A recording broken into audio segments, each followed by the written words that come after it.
Weza kuweka shada la maua.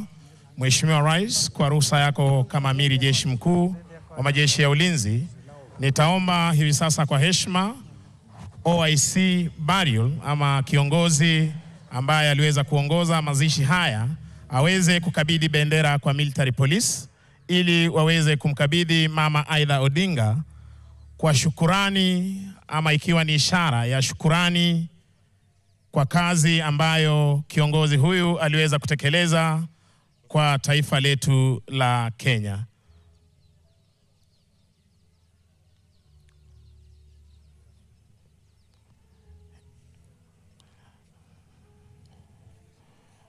Anamkabidhi hivi sasa Mama Aida Odinga bendera ya taifa letu la Kenya, ikiwa ni shukurani kuu kutoka kwa idara ya jeshi kwa kazi ambayo kiongozi huyu aliweza kutekeleza katika maisha yake hapa nchini. Asante sana Mama Aida kwa kuweza kupokea bendera hiyo ya taifa. Mheshimiwa Rais, nitampisha mwenzangu Michael Gitonga aweze kuendesha kipindi hiki cha kuweka shada la maua kwenye kaburi hili.